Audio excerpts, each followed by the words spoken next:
Buenos días, muchas gracias por asistir a este comienzo de la mañana al simposio de infectología. Vamos a tener una primera parte del simposio entre las 8:30 y las 10 de la mañana.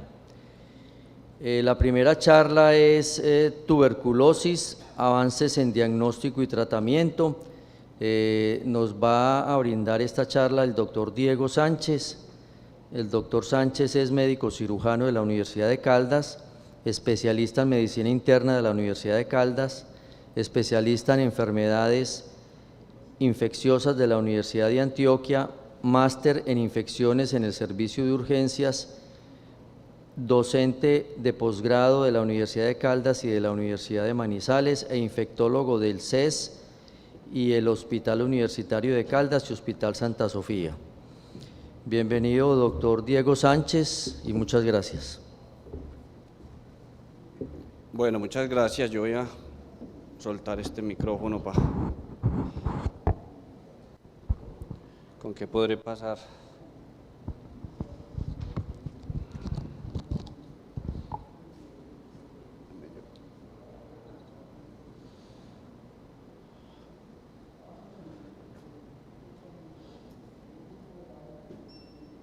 Sí, bueno, vamos a arrancar, ahí vamos viendo cómo nos va, no resalta. No. Bueno, muy bien, arranquemos. Buenos días para todos, muchas gracias por estar acá. Vamos a, ¿con qué? No, el puntero como que no sirve, ¿no? ¿Con el de abajo? Ah, ya entendí. Listo, muy bien, muchas gracias, buenos días a todos, gracias por estar acá en este espacio de enfermedades infecciosas. Vamos a hablar, me pidieron que hablara de un tema que entre otras me encanta, y es la tuberculosis. Realmente, cuando vemos que hay de nuevo, pues vamos a mirar que resulta interesante ver cómo ha avanzado el proceso de diagnóstico y de tratamiento en tuberculosis en los últimos años, y que realmente, en términos de resultados, iríamos bien, aunque hay muchos baches, pero creo que sí hay cosas nuevas. Aclaro que no tengo ningún conflicto de interés y que voy a hablar de forma breve pues de estos temas, unos aspectos grandes de generalidades, el espectro de la enfermedad que ha cambiado drásticamente en los últimos años, y el diagnóstico de tuberculosis activa. No voy a hablar nada de tuberculosis latente porque creo que sería una charla completa, y de tratamiento. Realmente lo nuevo importante que tengo que mostrarles de forma breve para no aburrirlos con esta aparte es de tuberculosis multidrogoresistente. Muy bien, recordemos que tuberculosis es la principal causa de muerte por un solo agente infeccioso, y si uno coge todos los microorganismos, incluyendo el COVID que mató tantos, tuberculosis se lleva el premio, ¿sí? ¿Por qué? Porque es que el que más ha matado gente a lo largo de la historia, y por el tiempo que lleva infectando, y a pesar de que decimos que se pretende erradicar la tuberculosis, pues creo que hoy estamos muy lejos de que eso pase. Realmente causa 10.4 millones de nuevos casos por año y 1.7 muertes por año. Estos son datos hacia el 2019-20, y esos son cifras pues alarmantes. El 25% de la población está infectada, un cuarto de la población del mundo, ¿sí? Me refiero no a que esté enferma, que está infectada, porque hay muchas personas que son portadores crónicos en forma de tuberculosis latente. ¿Y eso qué significa? Que ese porcentaje de personas hay un riesgo alto de que lleguen a enfermar y que sean reservorios para seguir transmitiendo. Así las cosas, el problema real es que entre más tiempo persista una infección, más tiempo tiene para ganar resistencia, y es lo que pasa entonces con la multidrogoresistencia en la actualidad.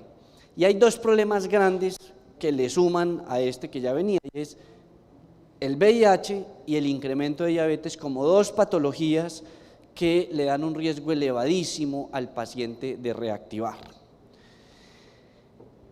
La mayor parte de las transmisiones son respiratorias, no todas, pero la mayor parte. Pero el dato más importante de acá es que un individuo puede transmitir la infección de 3 a 10 individuos por año. Realmente eso no es alto, ¿sí?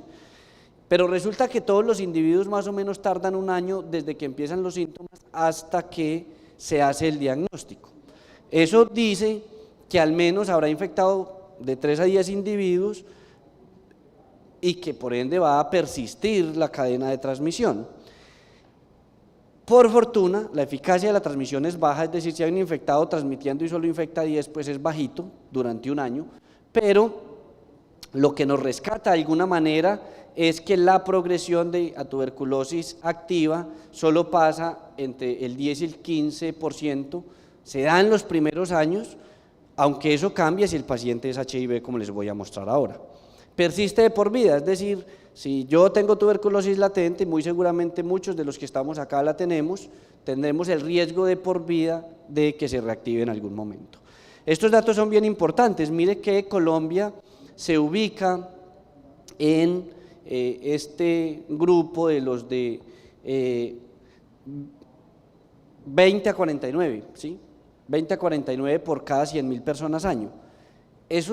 Realmente es bajo, pues si nos comparamos por allí con el África subsahariana estamos súper bien, pero esto va creciendo. Miren ustedes que estos son datos del Instituto Nacional de Salud y miren la tendencia. El informe ofrece datos del 2019, del 22 y del 23 y eso va al ascenso. Eso por un lado significa que estamos mal, pero por otro lado significa que estamos haciendo la tarea de hacer los diagnósticos a tiempo. Pero nos permite cerrar con una prevalencia de 35.1, es decir, que va en incremento. Obviamente esto cambia para algunas ciudades, para algunos territorios donde hay más tuberculosis que en otros. El modelo del comportamiento clínico del ciclo de vida de tuberculosis en el ser humano ha venido cambiando. Recuerden que antes era que yo me infectaba o partía para tuberculosis latente o resolvía y otros por allá después se reactivaban. Esto se volvió más complejo y van a ver ustedes en este diagrama que después de la exposición, unos cuantos simplemente el sistema inmune se encarga de hacer lo suyo, elimina la micobacteria, otros se van a progresar a la tuberculosis, a formar el granuloma que está acá en la imagen de abajo.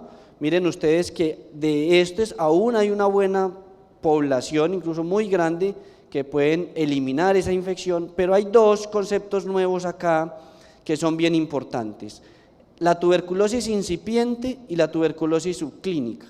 Y ese aspecto, que es nuevo, viene hablándose de este tema de los últimos 10 años posiblemente, nos dice que hay un grupo de pacientes que aún siendo infectantes no se diagnostican. ¿Por qué? Porque o es subclínica, no tiene ningún síntoma, o es incipiente que apenas empieza como a soltarse ese granuloma y a tener la capacidad. Pero mire que acá en el subclínico ya este paciente puede ser infectante. Finalmente, después está la franca reactivación y unos se curarán con tratamiento, incluso otros morirán. Esta gráfica, hay un artículo muy bonito publicado en las últimas semanas en New England de la relación o coinfección VIH y tuberculosis, y lo pongo acá porque miren ustedes la relación tan importante que hay con estas dos patologías, y toda vez que veamos pacientes con VIH, que son muchos, tendremos tuberculosis. Miren ustedes cómo la incidencia de tuberculosis, que está en la línea azul de arriba, era marcadísima, y por allá del año 1990-95 un incremento marcado, con una estrecha relación con los pacientes con VIH. Miren ustedes que en ese momento la prevalencia de VIH ya venía en incremento, pero lo más importante es que hacia el año 2000, 2004, cuando se establecen las terapias antirretrovirales y hay más disponibilidad de la terapia, miren ustedes cómo hay un incremento significativo de los pacientes con tratamiento, que es la curva morada, y hay un descenso significativo de los pacientes con tuberculosis, ¿sí? Entonces ahí hay una relación positiva. Sin embargo, el mismo artículo nos muestra cómo entre más bajitos estén los CD4, mayor será la posibilidad de reactivarse la tuberculosis, y eso puede ser hasta con un riesgo de 25. Pero el paciente que aún recibe terapia antirretroviral, el riesgo es 4 veces mayor que la población convencional. Entonces miren ustedes cómo esos extremos del conteo de CD4 son importantísimos a la hora de asumir el riesgo de reactivación de tuberculosis. Obviamente el comportamiento clínico será diferente. Miren en la parte de abajo cómo se libera ese granuloma, las micobacterias literalmente se sueltan y las manifestaciones clínicas son tenues. Miren que arriba hay una caverna, como pasa en la población inmunocompetente, y abajo hay una infiltración tenue que incluso puede ser no visible en los rayos X convencionales. Eso dificulta el diagnóstico. ¿Por qué les puse este aspecto de VIH? Porque la OMS, en sus guías y en sus algoritmos, ha planteado que uno debe hacer el proceso de búsqueda de tuberculosis basado en estos 3 aspectos fundamentales: los síntomas clásicos, la infección por VIH y los rayos X de tórax. Si nosotros tenemos en cuenta los síntomas principales, que para la OMS siguen siendo los mismos: el paciente que hace fiebre, el paciente que hace diaforesis profusa, el paciente que pierde peso, el paciente que tiene tos, hemoptisis o incluso purulencia en el esputo y la tos. Si uno tiene en cuenta esos síntomas todos juntos, tiene el factor de riesgo, que por un lado son VIH, pero hay otros factores de riesgo que son los clásicos, y los rayos X de tórax, podemos llegar a establecer sensibilidades y especificidades de todo ese conjunto de forma significativa. Miren ustedes acá que si yo cojo la tos aislada, de forma aislada, la sensibilidad es del 42%, es muy bajita, pero si yo tomo la tos, los otros síntomas y hago rayos X de tórax, esto sube de forma significativa, y a eso le tengo que sumar las pruebas rápidas. Realmente ahí tenemos que llegar a hacer diagnósticos con pruebas moleculares, y a eso se refiere en la parte inferior.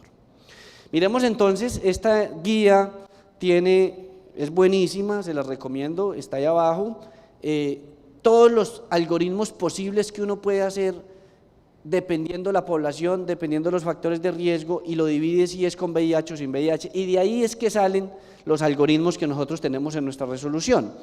Miren entonces cómo, si el paciente tiene tos prolongada y usted le hace unos rayos X de tórax y ese tiene alguna alteración, usted rápidamente dice: venga, voy a buscarlo con una prueba molecular y con la valoración clínica. ¿Listo? Entonces, y hay múltiples algoritmos que les pueden ayudar en el día a día. Y este es un caso, un paciente real. Este es un hombre que estaba en un centro penitenciario, 50 años, y venía con tos. Los rayos X realmente en esta imagen no son muy importantes, ¿no? Que uno diga: no, mire, se ve clarito ahí. No, sin embargo, no nos gustó mucho, le hicimos la tomografía y encontramos este infiltrado tenue. Ese paciente, si vamos al algoritmo anterior, entonces tenía tos, ¿cierto? Tenía alteraciones en los rayos X. El paso a seguir es: vaya y haga una prueba molecular.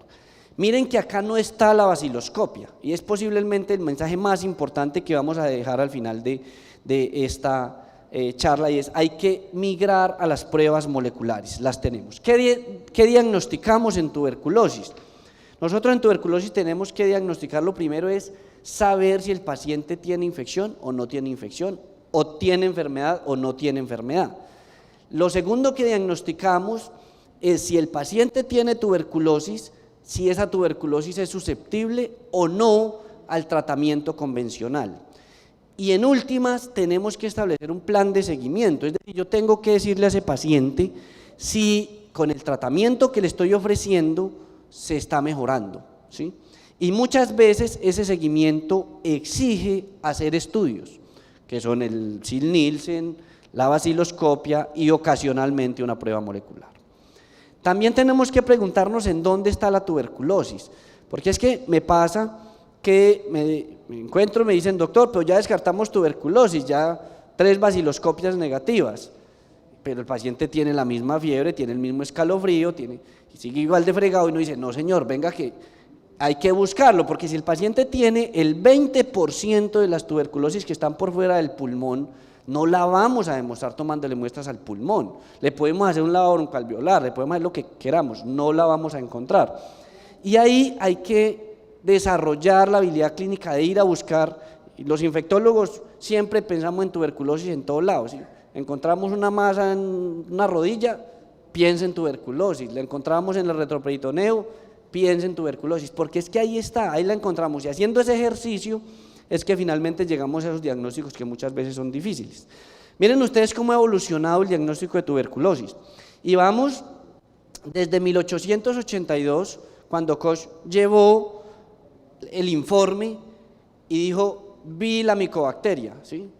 Y es la hora que seguimos diciendo que el paciente no tiene tuberculosis porque tiene 3 baciloscopias negativas. Eso no puede quedarse así, es decir, no podemos quedarnos con el diagnóstico de 1882 y una migración de la tecnología hacia el diagnóstico de tuberculosis. Pero miren qué pasó después de eso. Después vino la tuberculina, vinieron los rayos X, que ahora se posicionan de una forma muy fuerte en el diagnóstico o en los algoritmos de tamización. Tenemos que para 1985 aparece la PCR y acá sí que hubo evolución en el diagnóstico de tuberculosis. Así grande, estos son los métodos diagnósticos que tenemos. El primero son las tinciones, el Ziehl-Neelsen, los cultivos, que son 2 tipos de cultivos, medios líquidos y medios sólidos, y 3, los métodos moleculares. Eso es las herramientas que ustedes tienen, sea en pulmón, sea en el cerebro, sea... Bueno, está la histopatología, pero para confirmar el diagnóstico y para tener la precisión del diagnóstico, estas son las herramientas. Así las cosas, miren este caso, esto es una foto propia de una señora que tenía un absceso en cadera y estaba repleto de bacilos. Pero hay que entender qué se necesita para tener una baciloscopia positiva en cualquier muestra microbiológica.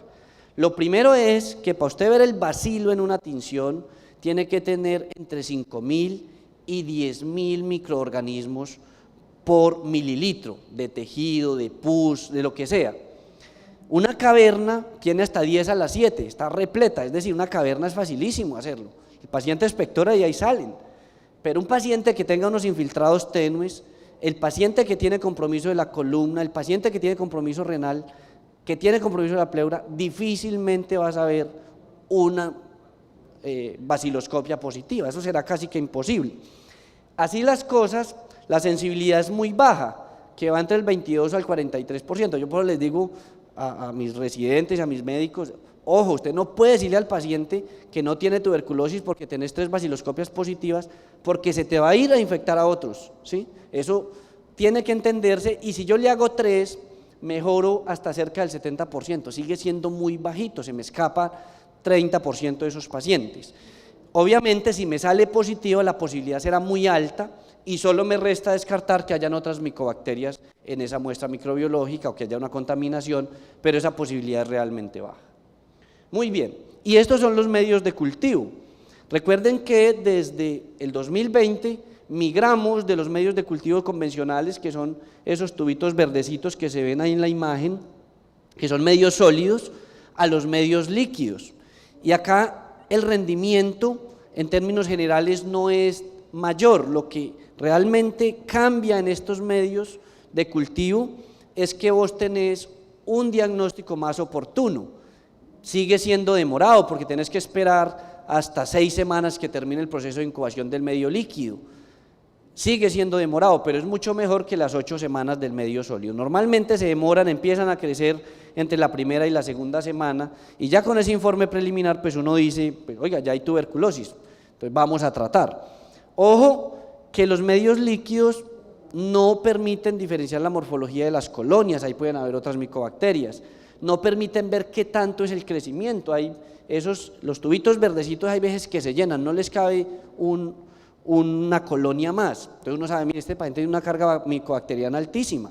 Entonces miren que hay cambios importantes. En términos de rendimiento sigue siendo el mismo. ¿Cuánto detecta? De 10 a 100, para que sea positivo, 10 a 100 microorganismos por mililitro. Miren que el otro era de 5.000 a 10.000, por eso este sigue siendo el gol estándar en el diagnóstico. ¿Dónde están los problemas de estos métodos convencionales, Sil-Nielsen y cultivo? Lo primero es que no tenemos test de susceptibilidad, hay dificultades, se podrían hacer después de que el cultivo crezca, pero si esperé el cultivo 8 semanas, me toca que volver a esperar a tener la susceptibilidad por métodos convencionales, pues irán 10, 12 o más. Ahí perdemos tiempo en iniciar tratamientos oportunos, o el paciente se puede ir y se pierde y se olvida, ¿sí? Y cuando llega fregado. Y la baja sensibilidad del Sil-Nielsen. Miren ustedes que estos son los problemas grandes. Dicho esto, les voy a mostrar cómo se interpretan las pruebas moleculares basadas en un caso clínico. Esta paciente es una paciente que siempre la llevo en mis presentaciones de tuberculosis porque me enseñó mucho. Esta paciente llegó por síntomas gastrointestinales. Nunca tosió, jamás. Ni siquiera cuando le encontramos la tuberculosis tosió. Y llegó por un engrosamiento de la válvula ileocecal. Cada vez que yo veo un engrosamiento de la válvula ileocecal digo tuberculosis. Puede que no lo sea, pero tengo que pensarlo, ¿sí? Porque cuando yo lo pienso, le pido al gastro, por favor, mire, un mordisco de esa biopsia va para cultivo, va para PCR. Pero si no me toca que decirle, no, venga, me le hace otra colonoscopia para lo que pudimos hacer en la primera. Entonces siempre tenemos que pensar en eso. Y yo ya hablé con los gastos de los hospitales y mire, cuando usted vea eso, un pedazo para el laboratorio y otro pedazo para histopatología, ¿sí? Y ahí ganamos tiempo. Le encontraron entonces esas úlceras y estaban en el colon derecho, en el colon izquierdo, había engrosamiento y miren la sorpresa. Acá, esta es una prueba molecular convencional, esta llama Aniplex, está creo que en muchas partes en Colombia. ¿Qué me muestra la prueba? Me dice, mire, detecta la micobacteria, entonces ahí me dice, sí la detecto, ahí está, mírela, detectable, pero me muestra susceptibilidad a rifampicina y susceptibilidad a isoniazida. Esta es Aniplex. Hay otra que se llama Ginesper, que solo detecta rifampicina. Hay otras, que las vamos a ver ahora, que detectan el uno, el otro o los dos, dependiendo la plataforma. Y está, bueno, entonces acá me dice, mire, detecto resistencia a rifampicina y la isoniazida es sensible. Esto es extremadamente raro, ¿sí? Casi nunca pasa. Que yo me encuentre una tuberculosis sensible a isoniazida y resistente a rifampicina es rarísimo. Normalmente siempre son resistentes las dos. Y en efectos prácticos se trata como multidrogoresistente, es decir, como si la isoniazida no fuera sensible. Entonces me fui, la interrogué, volví, la miré, nunca tosió, y miren las imágenes. Se veía una cavitación en el ápex derecho, la llevamos a tomografía y era realmente una catástrofe pulmonar ya. Nunca tenía síntomas, pero miren la cavitación, y cuando yo veo cavitación, yo digo, esta paciente con este grado de resistencia me puede poner problema a lo largo del tratamiento, ¿sí? Porque esa cavitación es el sitio donde no van a ingresar fácilmente los antibióticos. ¿Qué hago en ese preciso instante que identifica una resistencia? Pido una segunda prueba puede ser de la misma muestra, puede ser del mismo tejido o puede ser desde el cultivo que esté en proceso.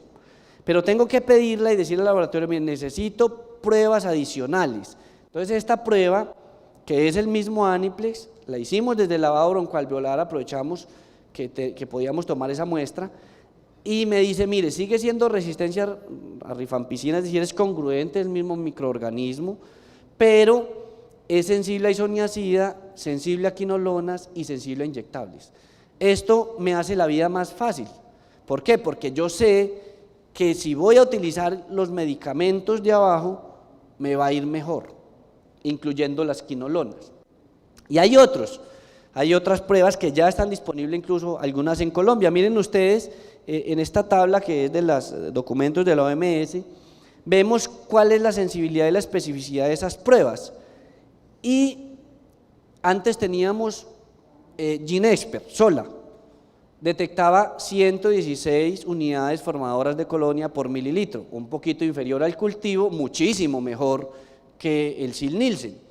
Vino el Ginesper Ultra, que lo ven ahí de segundas, el que tenemos casi en todas las partes donde ya hay Ginesper, ya el Ginesper normal salió, y este detecta 16 unidades formadoras de colonias, buenísimo, ¿sí? Entonces la posibilidad de pescarnos el diagnóstico va mejorando de forma significativa. Hay otros acá, uno que llama Trunat, que ya está disponible en Colombia y tiene un rendimiento muy parecido al GeneXpert, y esos tienen diversas combinaciones si lo necesitamos para detectar la susceptibilidad a los de segunda línea o los convencionales. Esto está también publicado en el artículo de coinfección de VIH y de tuberculosis, y nos muestra cómo definitivamente el cultivo sigue siendo el gold estándar, pero que la sensibilidad y la especificidad de las pruebas moleculares es buenísimo. Y es bueno para cualquier muestra. Miren que acá ustedes la necesitan en sistema nervioso central, en ganglio, en pleura, pero se escapan diagnósticos, ¿sí? Eso depende de la carga bacilar, siempre se escaparán diagnósticos y tocará que hacer una búsqueda un poquito más exhaustiva. Bien, miren ustedes, allí está el GeneXpert, de aquí al ladito es el Aniplex y abajo está el Trunat. Ventajas de GeneXpert se posicionó de primeras, es el que recomienda la OMS, pero el Trunat tiene una ventaja grandísima, es que es una cosa portátil, no necesita ni siquiera estar conectado a la electricidad, tiene una batería. Entonces, si usted se va a hacer una jornada de salud a un sitio aislado, se lleva el aparato y le procesa pruebas a la gente y hace un diagnóstico facilísimo. Este último caso es un caso de seguimiento. Mire, esta señora, una señora muy enferma, con un lupus, inmunosupresión severa, tuberculosis en todo su ser, incluyendo el cerebro. Miren estos tuberculomas preciosos que ver esto no es frecuente por fortuna, ¿sí? Pero están en todo lado en el cerebro, en sitios muy críticos. Esta señora llegó después de 6 meses de tratamiento y venía mal, y cuando eso pasa usted tiene que decir, bueno, esta paciente va mal, hizo resistencia, no le está sirviendo el antibiótico, ¿qué tengo que hacer? Entonces le pedimos al neurocirujano que llevara a esta paciente al quirófano, hizo lo que tenía que hacer muy bien, tomó muestras para laboratorio, tomó muestras para histopatología. En el laboratorio se veían los bacilos, llevaba 6 meses de tratamiento, es decir que habían más de 5.000 a 10.000 por campo del cerebro. Se detectaba a nivel alto la cantidad de micobacterias, pero el cultivo era negativo. Entonces miren la forma en que se interpreta el resultado. El resultado se interpreta en que la paciente clínicamente no va bien, pero que microbiológicamente va mejorando, porque la capacidad de la micobacteria de crecer y de replicarse ya está afectada. ¿Qué me falta? Prolongarle el tratamiento. 18 meses recibió esta señora, está perfecta.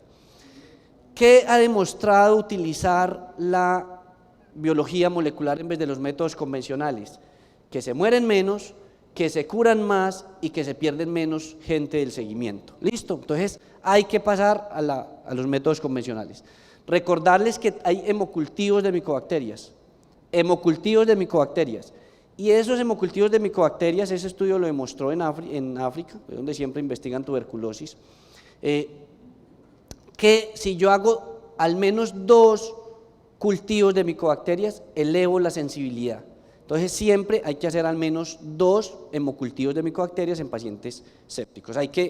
Es difícil, yo no he logrado hacerlo en muchas partes, necesita tecnología, pero uno tiene que ir avanzando para llegar a tener lo que tiene todos los centros de diagnóstico. La pregunta es, bueno, entonces ¿cómo voy a tratar esta paciente que les acabo de mostrar que configura un diagnóstico de tuberculosis resistente a rifampicina, que a efectos prácticos se comporta como multidrogo resistente?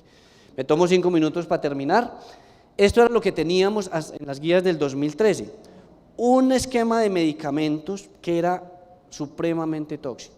O sea, aguantar esto, tuve la oportunidad de tratar un par de pacientes con estos medicamentos, era miedoso. El paciente se quedaba acordando de uno el resto de vida, ¿sí? Porque no lo toleraban. Los pacientes que tuvieron que recibir PAS, por ejemplo, los pacientes decían yo me muero, porque no eran tolerables. El éxito de estos tratamientos en Colombia era del 40%, demasiado bajo, muy bajo.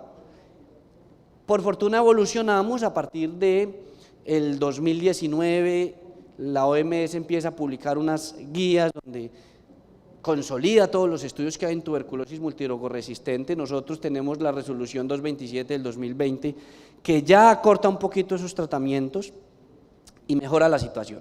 Tenemos que recordar estas definiciones para saber cómo vamos a tratar la gente. Una tuberculosis resistente a rifampicina es la que les acabo de mostrar, es resistente solo a rifampicina. La multidrogoresistente es que se suma a la resistencia a isoniazida. La resistencia a isoniazida aislada también existe, es frecuente.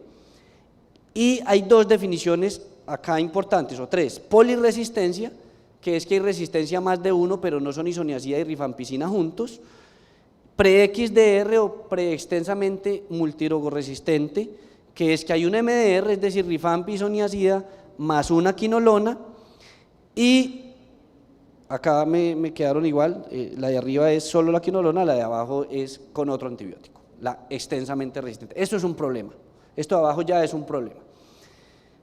En esas guías de la OMS se replantea el tratamiento, entonces reubican los medicamentos basados ya en la evidencia disponible y ubicamos en la parte más alta las quinolonas, bedaquilina y linezolid.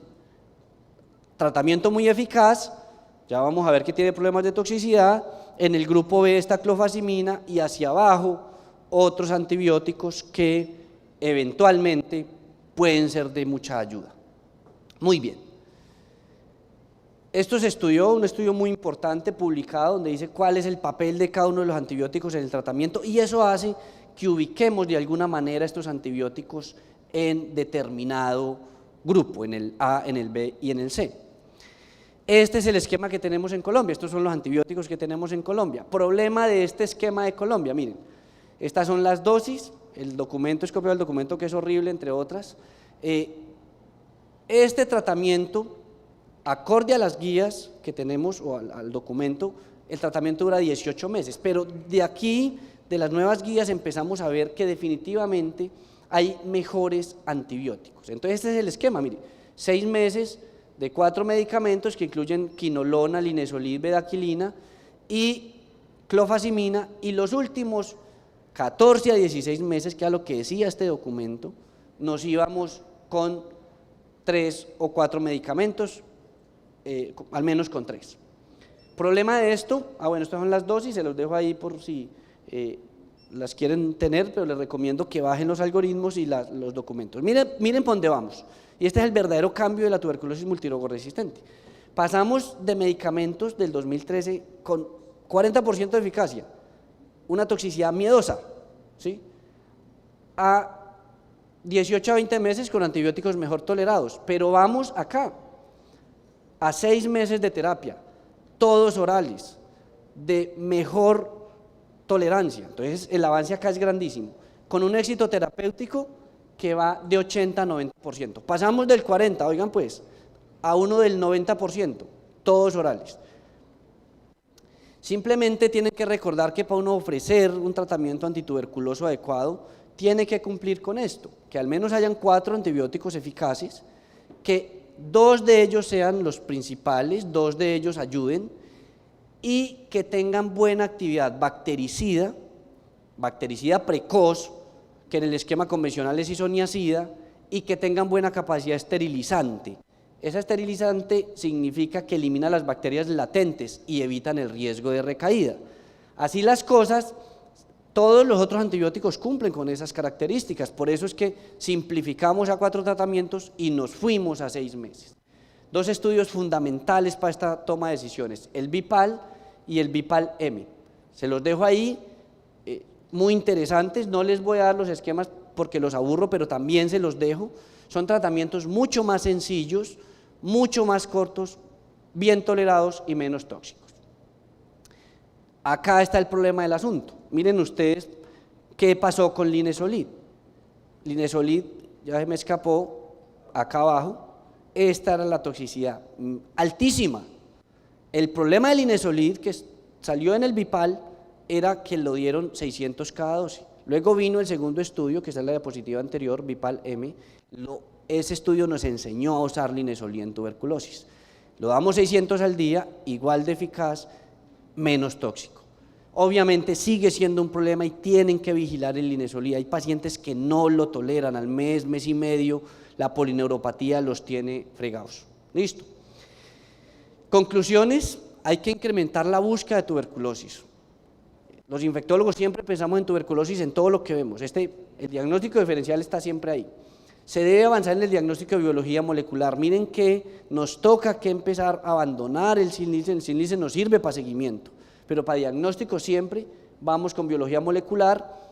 El adecuado diagnóstico disminuye el riesgo de recaída o de reactivación, de diseminación y de progresión, y fuera de eso nos lleva a tomar buenas decisiones en tratamiento. Muchas gracias, me pasé ahí un poquito y espero que si tienen preguntas les pueda ayudar.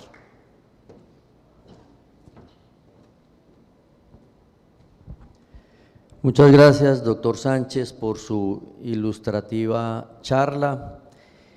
A continuación, vamos a escuchar al doctor Iván Baños. El doctor Iván Baños nos va a hablar sobre neumonía, un reto vigente y puntos claves en el 2024. El doctor Baños es médico y cirujano de la Universidad de Cartagena, neumólogo clínico de la Universidad Nacional de Colombia, especialista en pedagogía de la Universidad Nacional Abierta y a Distancia UNAD y máster en tabaquismo CEPAR. Bienvenido, doctor Baños. Muchísimas gracias, doctor. El neumólogo tiene dos problemas con el infectólogo y con el cirujano de tórax. El infectólogo pensando siempre en tuberculosis y el cirujano pensando siempre en cáncer. Cuando me pidieron hablar de neumonía, realmente no sabía qué hacer. Y me acordé de ese médico que enfrenta la neumonía en urgencias, el que a veces tiene que tomar decisiones con poca información y sobre el que le caen las culpas cuando el paciente ya está en piso, allá en la tranquilidad de una ronda médica, ¿no? Para ello va dirigido esta charla. No tengo ningún conflicto de intereses. Este es un caso que lo pongo aquí porque es un caso que lo vamos a encontrar en nuestra práctica diaria realmente. Es un caso con síntomas característicos, que entre otras cosas son poco específicos, con pocos hallazgos semiológicos en la auscultación, con una elevación de los azoados de inicio reciente, con antecedentes de diabetes y de demencia, y venía de un hogar donde se cuidaba, con una radiografía de tórax que no decía nada, no era concluyente. ¿Por qué traigo este caso? Porque definitivamente, pues, las guías se enfocan en el paciente que tiene un diagnóstico confirmado radiológicamente de neumonía, pero no es la práctica diaria y este caso no lo representa. Entonces, ese es el primer problema. ¿Qué vamos a hacer en este caso? ¿Si es o no es neumonía y qué vamos a hacer? Recuerden que las últimas guías de neumonía activa en comunidad se liberaron en el 2019, la de la ATS-ITSA y la de la CEPAR en el 2020, y desde entonces no han aparecido nuevas guías. Entonces, ¿qué planteé yo para presentarles a ustedes? Básicamente, qué información nueva ha venido, pero qué aspectos controversiales en el diagnóstico y el manejo de la neumonía adquirida en comunidad quedaron después de esas guías y que esperan resolución ahora que se reúnan nuevamente los expertos, ¿no? Pero me encontré en el camino, bueno, básicamente esto es lo que dice las guías ATS-ITSA. La procalcitonina no está recomendada para decidir inicio o terminación de tratamiento. Los corticoides solo deben ser usados en pacientes con neumonía y shock séptico. Vamos a ver qué tanto ha cambiado con la literatura. ¿Qué hacer con el paciente que no tiene una neumonía claramente definida por criterios radiológicos? Y reservar solamente en los cultivos cuando se sospeche caso de estafilococo áureo resistente a la meticilina o de Pseudomonas aeruginosa. me encontré con esta revisión de este año que fue publicada en el Journal del Hospital de Brown, de la Universidad de Brown.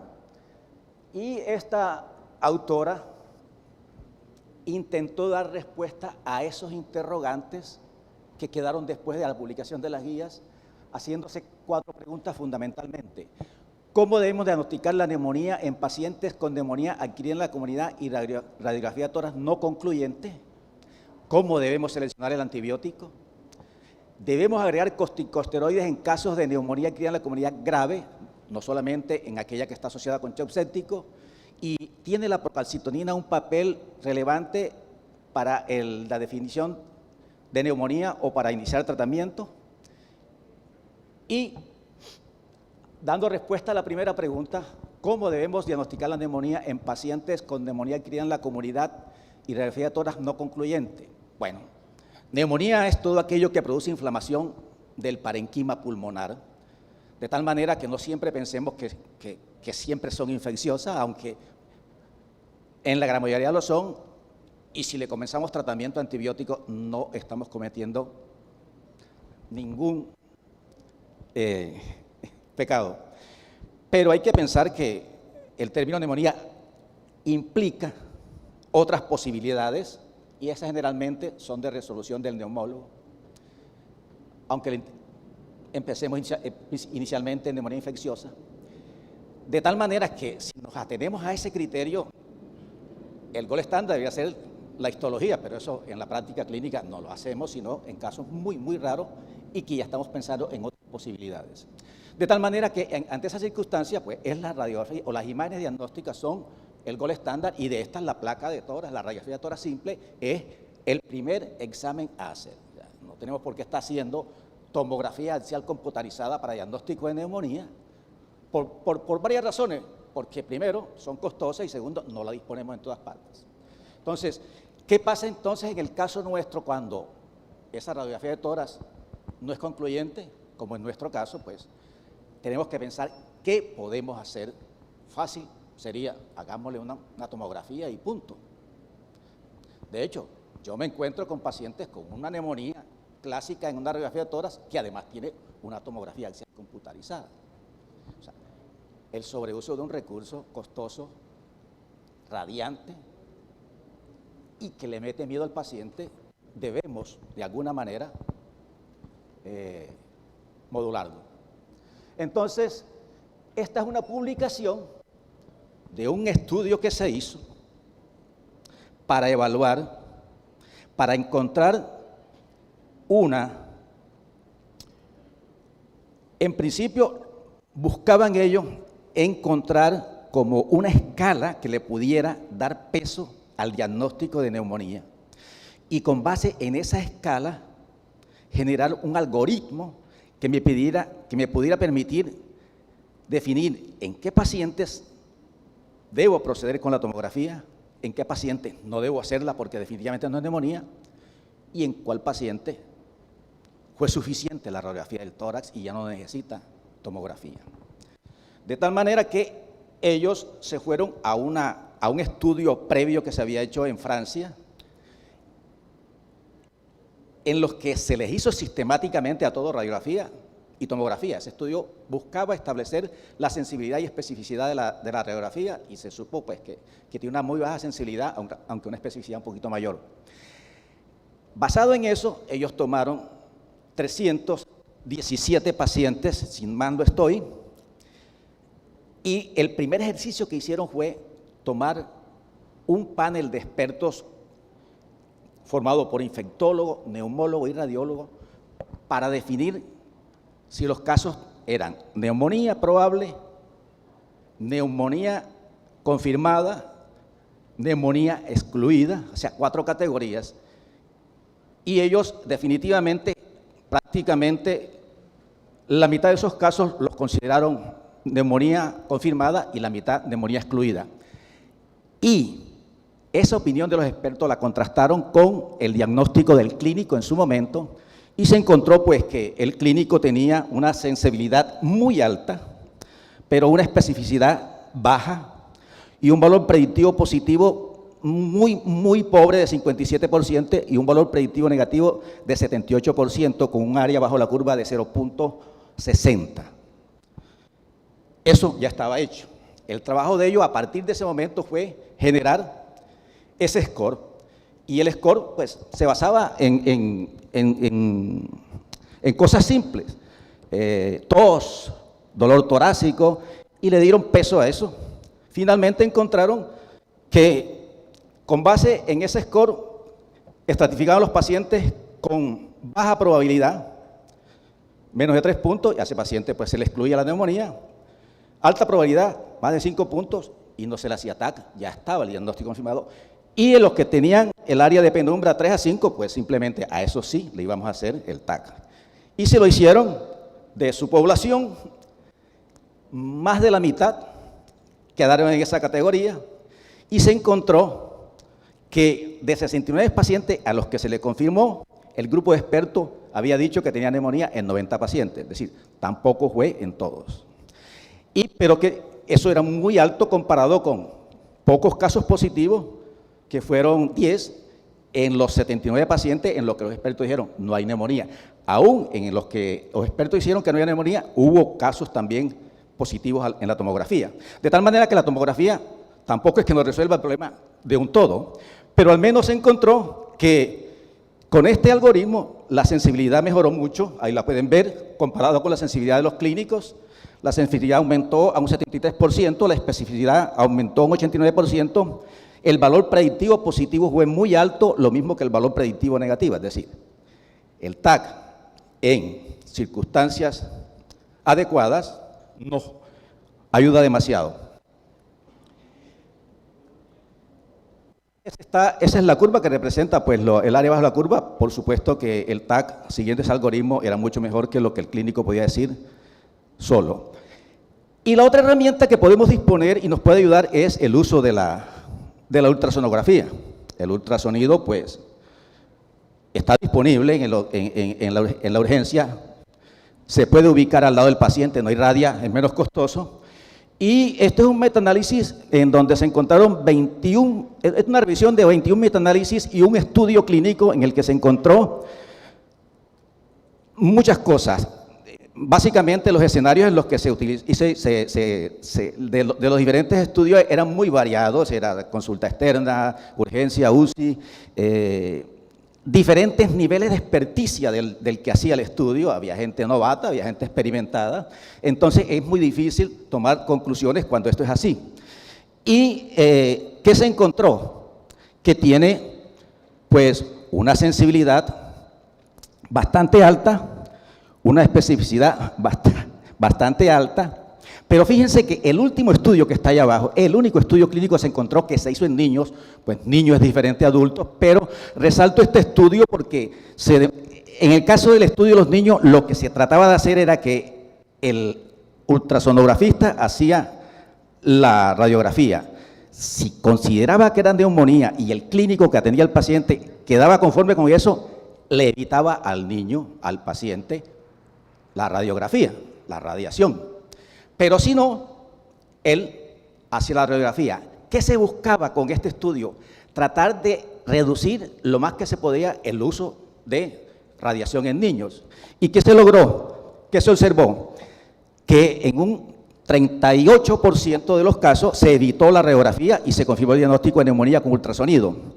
Pero lo que llamó la atención es que si el ultrasonografista era un experto, la reducción de radiografías era mucho más alta, lo cual significa que si lo vamos a utilizar debemos entrenarnos. Y un estudio final que estaba en este artículo habla de que por lo menos se requieren mínimo 5 semanas de entrenamiento para lograr la experticia en el diagnóstico de neumonía. O sea que, vale, lo podemos hacer si el internista es acucioso, busca su ultrasonido, si tiene un paciente con síntomas, con una radiografía que no le parece, el ultrasonido le puede ayudar.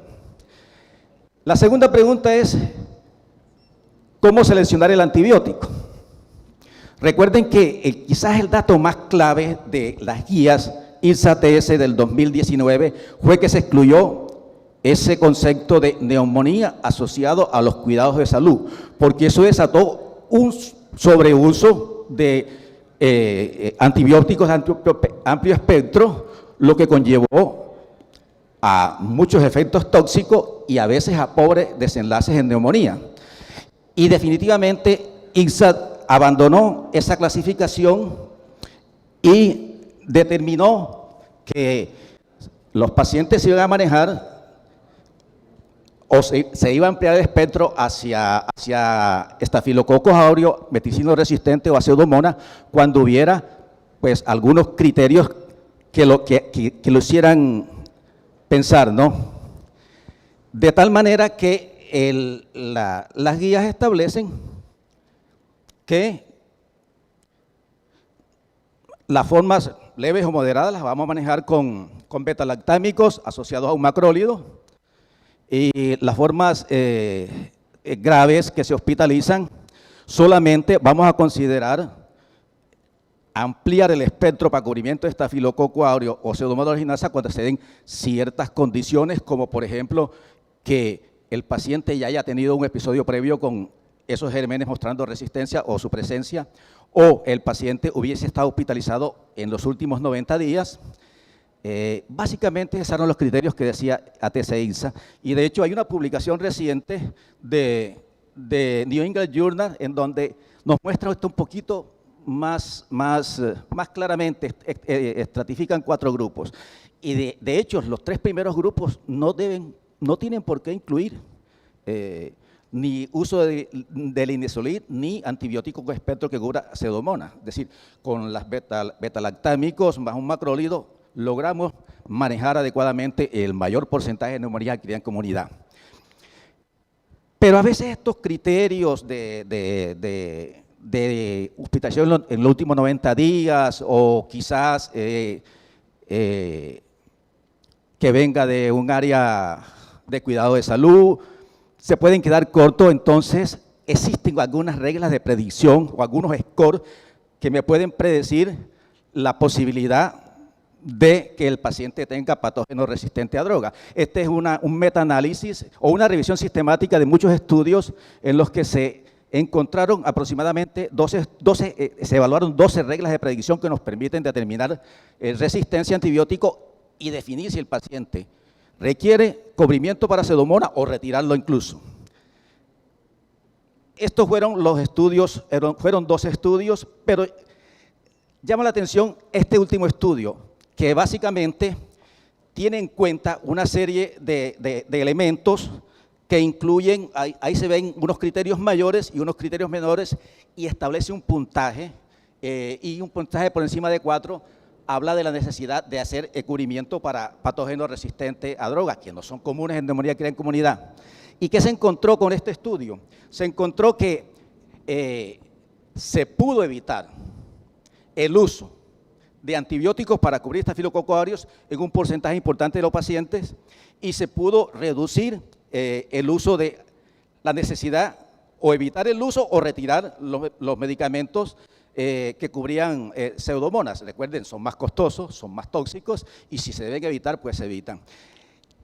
Y este es el score DRIP que está siendo utilizado en diferentes sistemas de salud en los Estados Unidos por su capacidad para predecir resistencia y de esta manera evitar el sobreuso de estos medicamentos.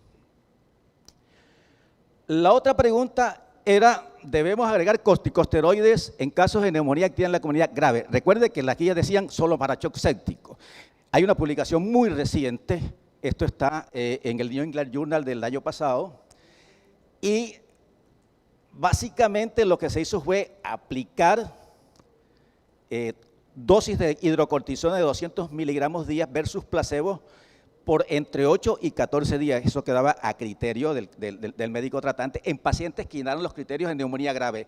De hecho, se excluyeron los pacientes que tenían shock séptico porque en ellos está indicado el uso de corticoides. Y básicamente los resultados son estos.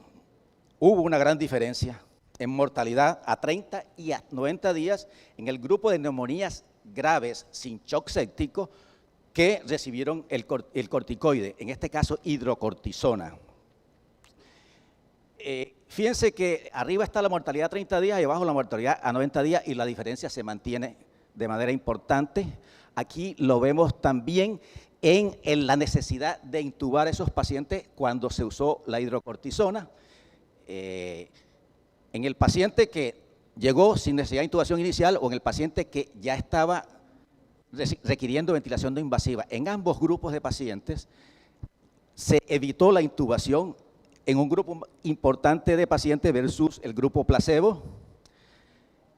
Y esto mismo también estas gráficas nos evalúan la necesidad de vasopresores o el destete de la ventilación mecánica invasiva, y en ambos casos el grupo que recibió hidrocortisona les fue mucho mejor que al grupo placebo. De tal manera que es probable, habrá que esperar qué dicen los expertos y las nuevas guías TC-INSA al respecto, pero este artículo muestra una evidencia bastante importante.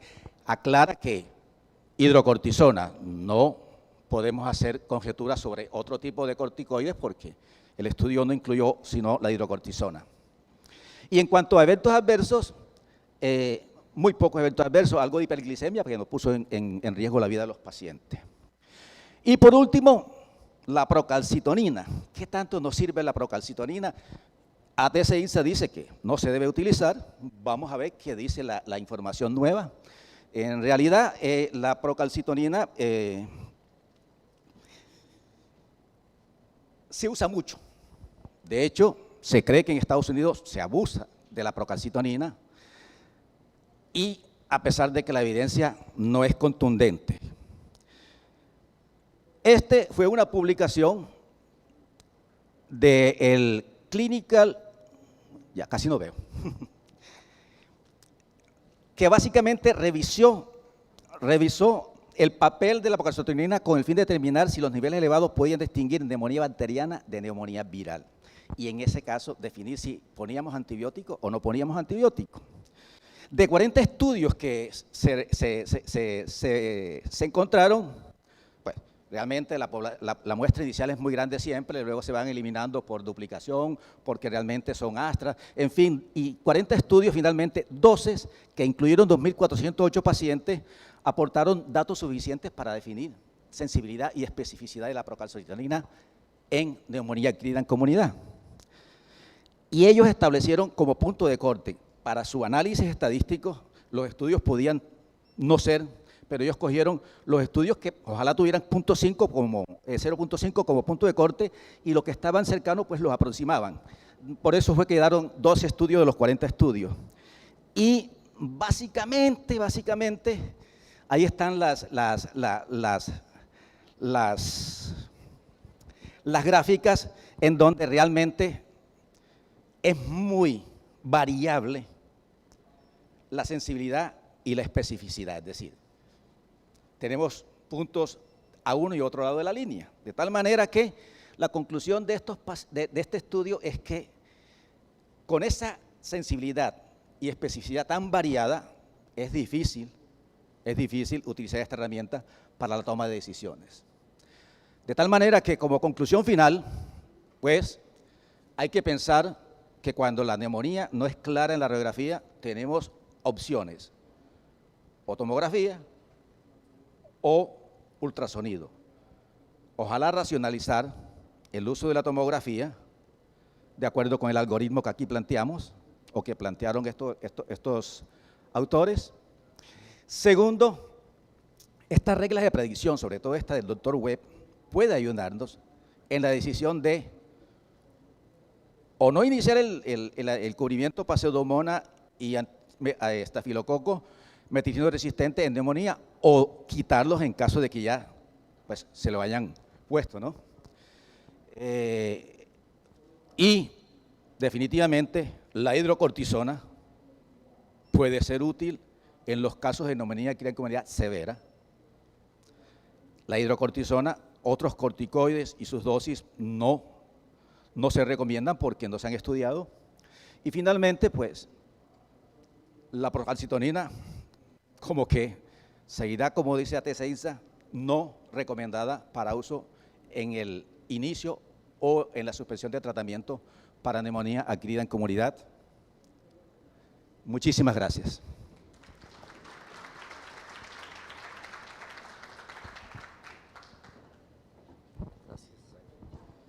Muchas gracias al doctor Baños por su interesante charla. Y a continuación invitamos a la doctora Jenny Muñoz Lombo y al doctor Pablo Moncada, quienes nos van a hablar sobre lo nuevo en enfermedades oportunistas en pacientes que conviven con VIH. La doctora Muñoz es médica especialista en medicina interna e infectología y coordinadora de epidemiología hospitalaria del Hospital Universitario del Valle. El doctor Moncada es médico internista de la Universidad CES, médico infectólogo de la Universidad ICESI, Stanford y Fundación Valle de Lili. Por favor, están invitados. Vino solita, ok. ¿Van a interactuar? Bueno, perfecto. Muchísimas gracias, muy buenos días a todos. Para mí es un honor estar aquí, esta es mi casa, cuarta vez consecutiva en este evento, y la idea es poder hablar un poco acerca de los oportunistas que nos impactan mucho en la atención de nuestros pacientes con VIH. Entonces, para hacer la actividad un poco más dinámica, vamos a hablar de casos clínicos. Este es un joven de 18 años con antecedente de ser hombre que tiene sexo con hombres, que nos ingresa al servicio de urgencias por presentar un cuadro clínico aproximadamente de 4 semanas de evolución consistente en cefalea holocraniana, fiebre, fotofobia, rigidez de nuca, pero desde hace 48 horas presenta alteración del estado de conciencia, convulsiones y posteriormente en el examen físico presenta hemiparesia izquierda y disartria. Cuando hacemos un análisis en revisión de síntomas por sistemas, los familiares refieren que el paciente ha perdido aproximadamente 10 kilogramos en los últimos 6 meses y asociado a esto presenta síntomas respiratorios. Cuando uno se ve enfrentado a eso, lo primero que sospecha es que podamos estar frente a una inmunodeficiencia secundaria tipo VIH, y en este caso podemos observar que el paciente presentaba una carga viral positiva con 2.172.950 copias y unos linfocitos CD4 de 22. Dado los síntomas meningios, pues obviamente solicitamos en este paciente una punción lumbar, en donde inicialmente tuvimos una presión de apertura de 42 centímetros de agua, y que, basado en los algoritmos de diagnóstico en los cuales tenemos un paciente VIH, deberíamos nosotros tener la facilidad de tener a la cabecera del paciente o pruebas rápidas la realización de un lateral flow para criptococo. En este caso se realizaron las pruebas, como pueden observar tenemos un líquido cefalorraquídeo en donde hay un consumo de glucosa, hay un leve incremento de proteínas y discretos linfocitos positivos. De igual manera se realizó un panel meningio en donde se observa la presencia de Cryptococcus neoformans con un lateral flow, el cual fue positivo para Cryptococcus neoformans 1 en 512 diluciones y posteriormente un cultivo positivo. Vale aclarar que también se realizó prueba molecular para TB, la cual fue negativa. Entonces, teniendo en cuenta esto, ¿cuál sería el manejo adecuado para este paciente? Entonces, vamos a retomar un poco en marzo del 2022, en donde se hace la presentación oficial del estudio Ambiton, en el cual se recolectaron 844 pacientes que fueron incluidos de 5 países africanos, que eran adultos VIH positivo, en los cuales el diagnóstico era meningitis criptococócica. Este estudio se realizó 1 a 1, en donde se comparó el esquema anterior, en donde era anfotericina B, desoxicolato, que se dio por 7 días, recordemos que puede ser dado por 7 o 14 días, más fluconazol versus este nuevo esquema, en el cual se utiliza anfotericina B liposomal a dosis de 10 miligramos por kilo, y posteriormente se continúa esquema de flucitocina más fluconazol. En este estudio, ¿qué pudimos observar? 1, no hubo diferencias estadísticamente significativas en la mortalidad, y 2, los eventos adversos grado 3 o grado 4, que es asociado a lesión renal u otras alteraciones, tampoco se presentó diferencias estadísticamente significativas. Entonces, ¿esto qué concluyó? Que cualquier paciente con este diagnóstico, y más en países de bajos recursos, podría ser manejado de una manera endovenosa inicial y posteriormente oral.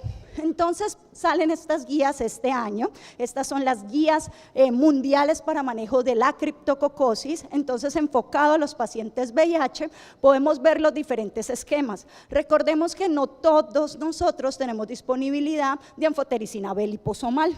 Las instituciones de alto nivel que la pueden tener, pues sería el manejo de elección. Sin embargo, pues seguimos teniendo otras opciones, pero cada vez, digamos, con menor grado de evidencia.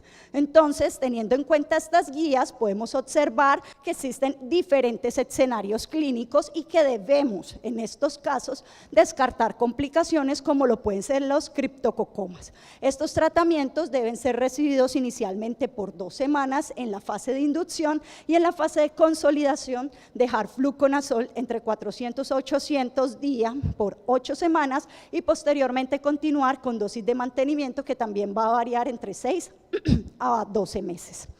Pero bueno, este es un dato que es cardinal que ustedes se tengan o se lleven para la casa. Actualmente tenemos disponibles 3 tipos de anfotericina. La desoxicolato, que cada vez se usa menos por los eventos adversos asociados, la fiebre, el compromiso renal y los trastornos hidroelectrolíticos, teniendo como pilar de manejo la anfotericina B liposomal. Sin embargo, sigue siendo un medicamento que puede ser muy costoso y difícil de obtener. Y una tercera opción, que es el complejo lipídico. Estas fórmulas no son intercambiables, por lo tanto les recomiendo estar muy atentos a los miligramajes que debe tener cada uno de ellos, porque formular mal un medicamento puede inducir a eventos adversos muy importantes que se relacionan más que todo con la toxicidad. Entonces recordemos que desoxicolato es 1 miligramo por kilo día, y que la liposomal puede variar entre 3 a 5 miligramos por kilo. Entonces las dosis van a variar considerablemente. Entonces ya tenemos claro cómo enfocar un paciente con criptococo. Sin embargo, ¿qué pasó posteriormente con este paciente?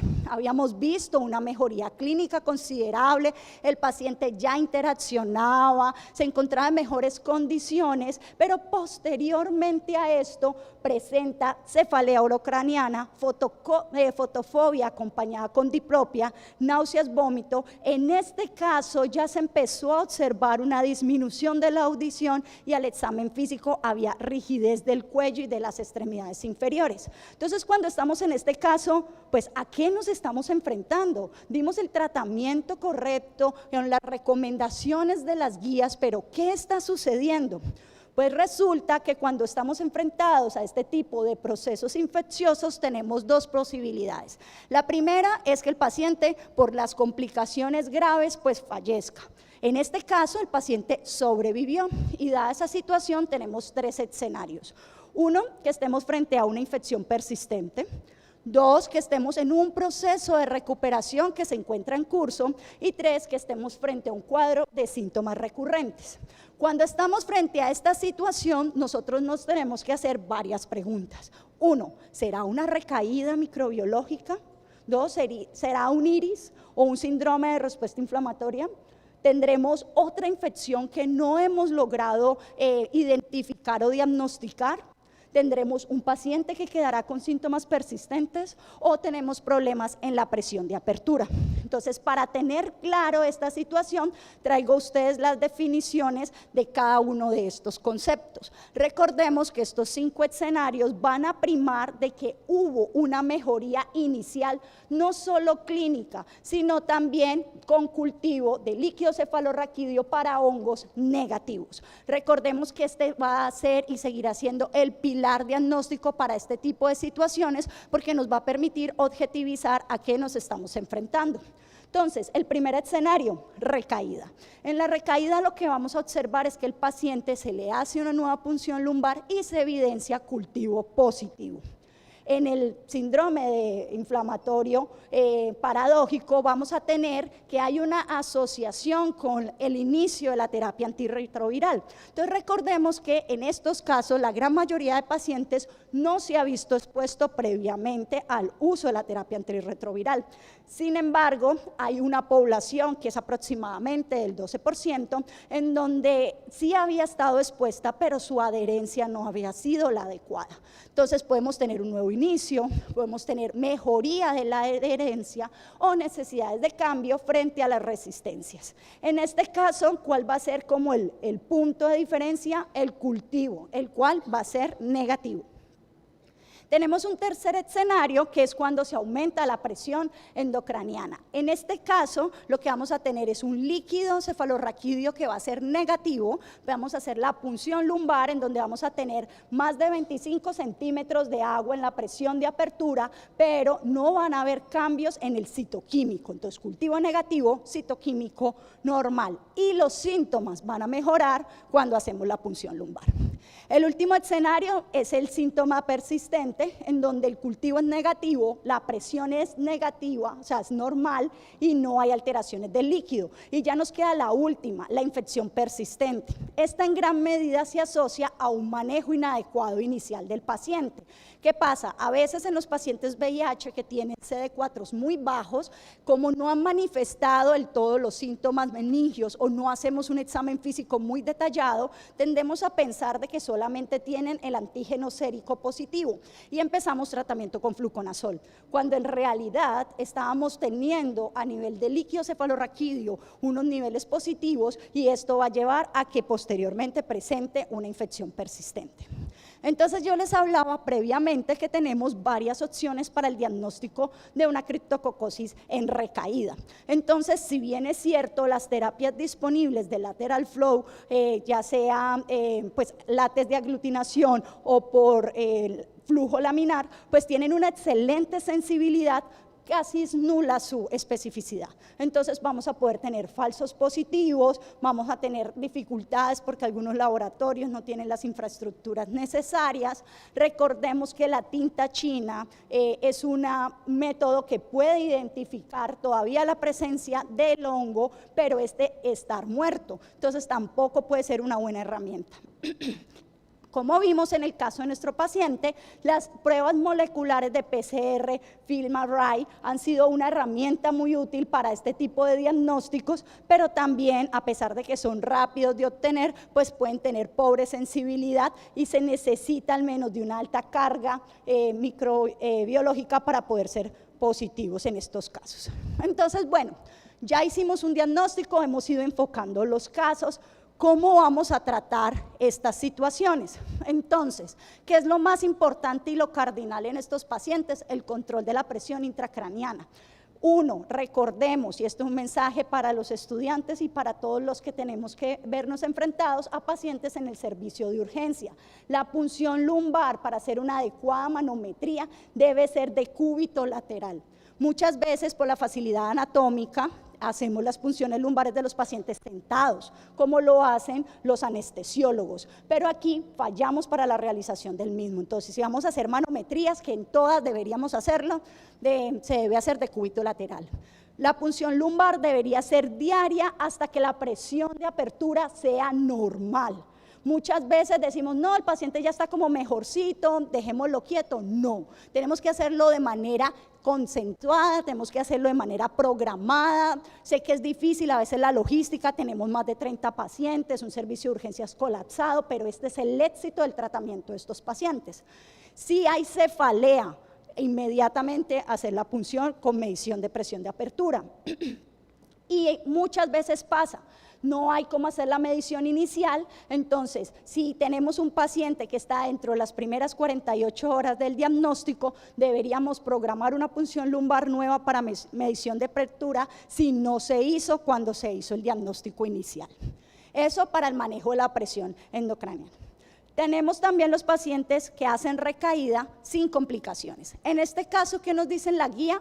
vuelva a iniciar el esquema, inicie las mismas dosis de inducción, incluso puede hacer el esquema de 10 miligramos por kilo, más flucitocina, más fluconazol como estrategia. Muchos de los colegas aún tienen algo de recelo con este esquema, algo de temor en inducirlo, es más, todavía no se está realizando en todas las instituciones y es por una situación muy importante, y es que en Colombia, si bien es cierto, tenemos un laboratorio que procesa y genera el desplazar este medicamento de flucitocina, no todos los hospitales lo tienen. Entonces, al no tenerlo, pues hacer este esquema no va a ser posible. Sin embargo, pues es un deber de nosotros, pues tratar de que nuestros servicios se puedan disponer. ¿Y cómo hacemos? Con la necesidad. Formulémoslos para que generemos la necesidad. Declaro, no tengo conflictos de intereses con ese laboratorio. En cuanto a la recaída, cuando hay sospecha de resistencia al fluconazol, este es otro hito muy importante. En la revisión de literatura, si bien es cierto, no se ha establecido un estándar mundial de cuánto porcentaje de pacientes con criptococo tienen resistencia al fluconazol, existen algunos reportes de caso en donde se está hablando incluso entre un 5 a un 10% de resistencia en diferentes puntos del mundo, en donde no solamente se evaluó fluconazol, sino también susceptibilidades a voriconazol. Entonces, ¿qué hacemos cuando tenemos esta sospecha? Uno, siempre se debe confirmar, y en ese caso, digamos, el MIC que debe tener fluconazol para considerarse resistente debe ser mayor o igual a 64. En estos casos, lo que se debe hacer es una inducción con anfotericina B liposomal más flucitocina por 7 a 14 días. En este caso, pues no podemos hacer el esquema inicial que nos están recomendando desde el 2022. Luego hacemos una fase de consolidación en donde aplicamos semanalmente anfotericina B, ya sea desoxicolato o liposomal, hasta que nuestro paciente tenga CD4 por encima de 200. Existen otros esquemas en donde hay dificultades para controlar a los pacientes, en donde la meta en este caso es lograr la esterilidad y se indica, después de haber cumplido con todos estos esquemas, anfotericina B mensual con fluconazol a dosis altas de manera diaria.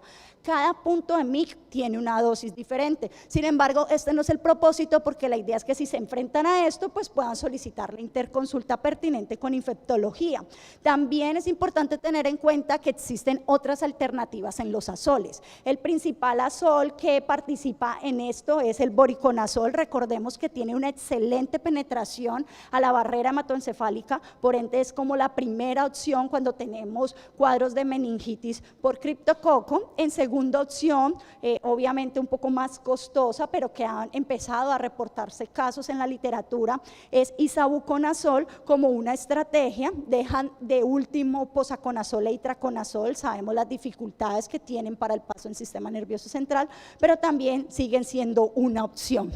Cuando ya nos enfrentamos al síndrome inflamatorio de reconstitución inmunitaria paradójica, lo que tenemos que hacer como pilares de manejo en estos casos es el control de la presión intracraniana, y eso es a través de las punciones lumbares diarias. Si los síntomas persisten en este paciente o estos han generado que esté en peligro su vida, podemos utilizar los corticosteroides. La dosis es de 1.5 miligramos por kilo, equivalentes de prednisolona por día, y posteriormente se debe ir haciendo la reducción gradual después de 2 a 4 semanas, dependiendo de cómo va evolucionando nuestro paciente. Hay algunos casos en donde los efectos adversos al uso de los esteroides está presente, o que no se ha logrado ese destete progresivo. Se ha visto una buena respuesta con agentes ahorradores de corticosteroides. Cuando el paciente está severamente comprometido, digamos un paciente en unidad de cuidados intensivos por una alteración del estado mental, o los líquidos cefalorraquídeo persiste con pleocitosis, se pueden utilizar dosis más altas de esteroides, incluso hasta el doble de las dosis iniciales. ¿Cómo podemos medir la respuesta no solo clínica de estos pacientes? Se indica que se pueden hacer proteínas C reactivas séricas cada 72 horas, que puede ser un indicador, al menos las primeras 3, de una buena respuesta, y posteriormente de manera semanal. Ya para terminar esta parte de criptococo, ¿qué hacer con la terapia antirretroviral? Siempre que estamos frente a un paciente con VIH, la pregunta es ¿cuándo puedo empezar? Porque sabemos que es fundamental empezar una terapia para un control virológico e inmunológico de los pacientes. Entonces vamos a dividir el escenario en dos. Uno, cuando el paciente nunca ha recibido terapia antirretroviral, y dos, cuando ha presentado el evento aún teniendo la terapia. Entonces, en el primer escenario lo que vamos a hacer es que se debe iniciar el tratamiento para la criptococosis y entre 4 a 6 semanas se debe iniciar de manera adecuada la terapia antirretroviral. Sin embargo, ojo, esto no es estricto. Nosotros tenemos que saber qué otros oportunistas tiene nuestro paciente y determinar en cuanto a riesgo-beneficio la necesidad de empezar antes esta terapia. Entonces hay que darle prioridad a las otras infecciones oportunistas. Se habla de que se pueda iniciar 2 semanas después, pero se debe estar muy atento a la respuesta inflamatoria que se puede presentar posteriormente. Y ya en la terapia antirretroviral pues tenemos 4 escenarios.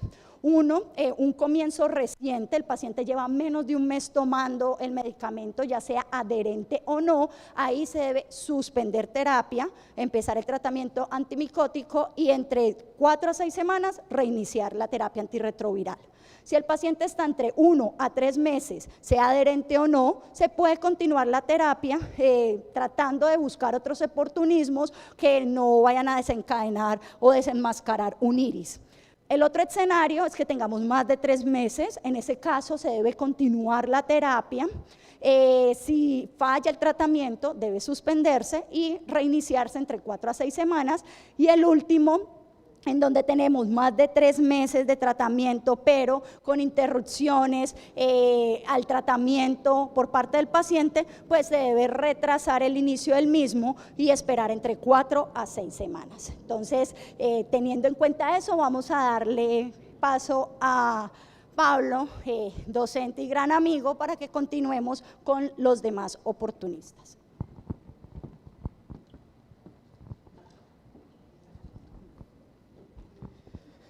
Anoche tuve una pesadilla, que me apagaban el micrófono. ¿Cuántos minutos tenemos todavía? 15 minutos, perfecto. Bueno, ya, pasó la pesadilla. Bueno, esto va a ser diferente a lo que los doctores que son tan acuciosos y tan médicos internistas, yo voy a hablar algo más testimonial. Yo les voy a contar, y esto no es lo que debe de ser un estudiante, un residente, pero yo les voy a contar es más mi práctica diaria, lo que hago yo todos los días, hay veces basada en la evidencia, hay veces los casos están tan difíciles que no tengo información. Entonces, ¿qué estoy viendo yo en este momento en la consulta externa o tratando pacientes con VIH recién diagnosticados o ya diagnosticados con carga viral no detectable? Entonces, mucho cuidado, el señalador es, mucho cuidado con las úlceras orales y el dolor oral. Ese dolor oral que dicen que es herpes, herpes, herpes. Open your eyes, abren los ojos, están pendientes, sífilis, hay una recrudescencia, hay un aumento en los casos de sífilis impresionante. Y eso es lo que yo creo que estoy viendo más frecuente en la consulta. De nuevo, ven ahí la carga viral de hepatitis C. También hay un número importante de pacientes que tienen hepatitis C siendo VIH positivos, estando indetectables o concomitantemente cuando se les hace el diagnóstico de VIH. Entonces ahí vemos la primera ulcerita de la boca, eso es de internet, no quise poner por identificación del paciente. La segunda sí es un paciente que tengo yo, la sífilis secundario en la planta de los pies. Y bonus para que me identifique las lesiones del glande. Mpox, ¿ok? Entonces, Mpox, ojo, mismo transmisión, la forma de transmisión es igual, hay que tener la mente abierta. Recuerden, dolor perianal, la principal causa de consulta en pacientes VIH positivos. Un dolor perianal y muchas adenopatías, especialmente adenopatías inguinales. Recuerden, esto sigue circulando y ya vieron lo que pasó ayer con lo de la OMS. Hagamos un pequeño paréntesis que me han preguntado mucho en estos 2 días. Lo que dijo la OMS es que hay un brote del clade que no circuló en el 2022 en África. que tiene mayor mortalidad con respecto al que ha circulado desde el 2022. Ya hay vacuna, no la han traído. Hay tratamiento que no está certificado por la FDA. Bueno, entonces eso es la primera. No se les olvide, sífilis, gran imitadora, eso es una sífilis con forma de varicela. Entonces van a haber muchas lesiones de estas en pacientes predominantemente VIH positivos. No se les olvide. Bueno, entonces los voy a confundir mucho y les voy a hablar mucho. Llevo 6 minutos, ¿cierto? Entonces, neumonía por Pneumocystis jirovecii. Miren, si ustedes ven una cánula acá que llega a la aurícula derecha en la radiografía de tórax, no sé si lo alcanzan a ver. Es un paciente en ECMO, paciente que llegó con neumonía severa por Pneumocystis jirovecii. Entonces acá es un caso muy complejo, pues no vamos acá a entrar a detalles. Lo que quiero traerles a ustedes, auditorio, es que aparte de tratar el Pneumocystis jirovecii, aparte de tratar las múltiples infecciones que tuvo, lo fundamental en un paciente grave que está a punto de fallecer, excepto en lo que manifestó la doctora Jenny, criptococo y tuberculosis, inicien tratamiento antirretroviral. Entonces, para uno es muy difícil tener un paciente de Pneumocystis jirovecii y al día estarle poniendo antirretroviral. Pero si la infección no es severa, es una conducta que yo analizando conjuntamente con todos los especialistas, porque el manejo es multidisciplinario, iniciar el retroviral. Este fue hasta el momento, esto es el año pasado, este fue el primer caso que se manejó en ECMO en Colombia, VIH positivo, y afortunadamente el paciente salió adelante. Entonces, PCP, si no es grave, rápidamente iniciar terapia antirretroviral. ¿Ustedes han visto el WhatsApp? Que dice allá arriba, ahí, ¿cierto? Póngale ahí, inicio de tratamiento de neumonía por Pneumocystis jirovecii antirretroviral. Esto es lo que dice. De nuevo, esto es otra idea que les quería traer de la charla. La inteligencia artificial es una berraquera. Lo que pasa es que hay que saberla interpretar y saberla contextualizar. Entonces ustedes, porque si yo le pregunto, ¿no se debe comenzar el antirretroviral en PCP?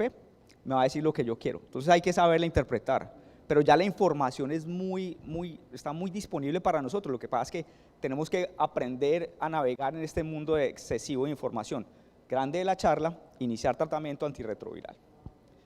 Otro paciente, 28 años, VIH, ya estaba tomando tratamiento antirretroviral, lesión costrosa en oído derecho con secreción purulenta, crecimiento progresivo y pérdida de aproximadamente 12 kilogramos de peso. Este paciente tiene un Kaposi. El Kaposi es producido por un virus herpes 8. Ese virus herpes 8 es muy vascular y produce muchas interleuquinas. Es un virus que produce un síndrome inflamatorio sistémico. Entonces, un paciente puede tener Kaposi, pero si está perdiendo mucho peso y hay signos de enfermedad sistémica, hay que pensar en un linfoma primario de fusión, una enfermedad de Castleman. Y este es el paciente que tenemos en este momento en la unidad de cuidados intensivos.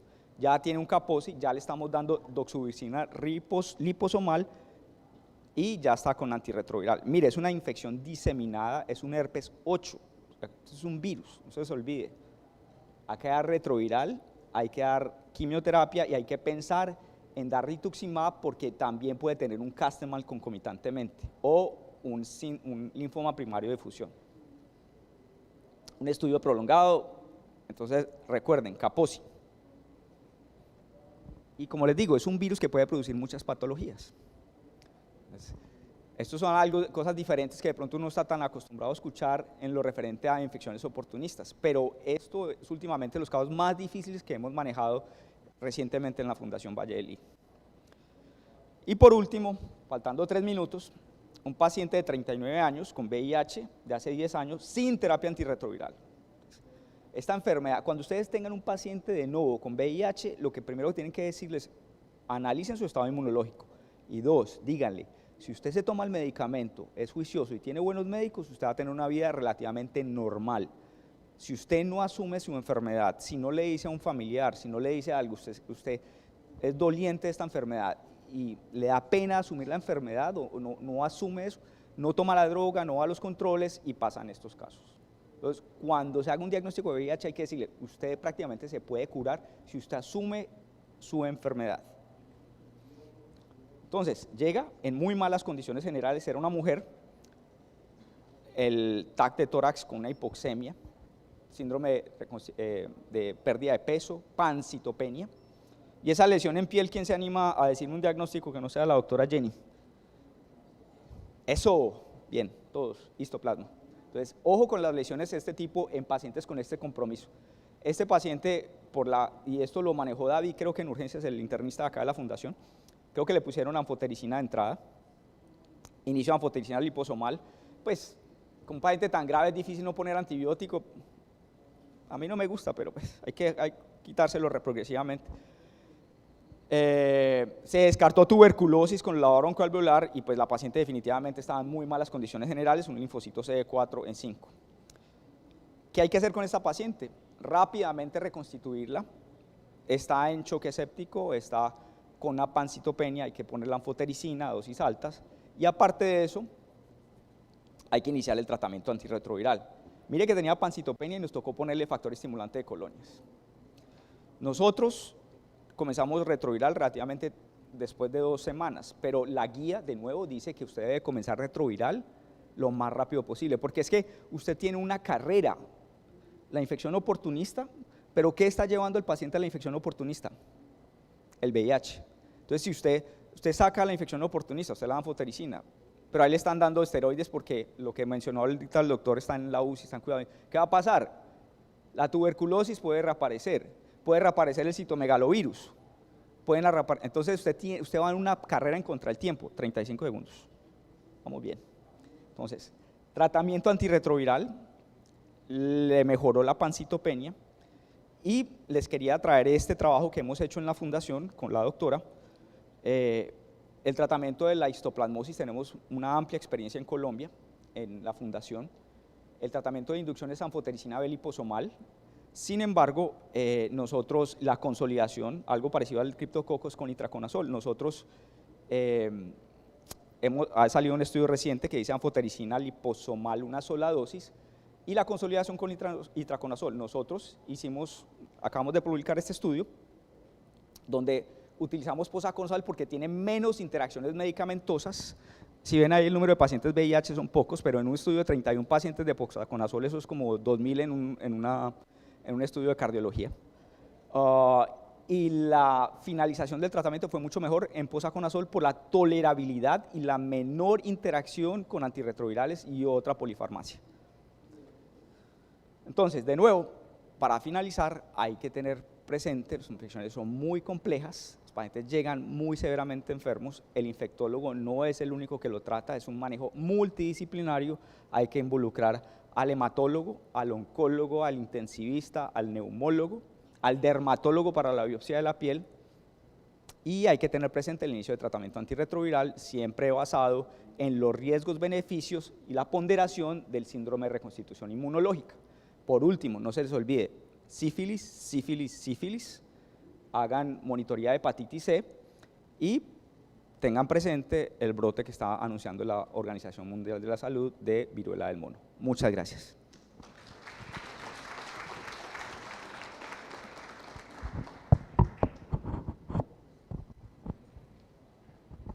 Muchas gracias a los conferencistas. En términos generales fueron muy juiciosos con el tiempo. Empezamos 10 minutos después de las 8:30 y estamos terminando a las 10:08 o 10:10 aproximadamente.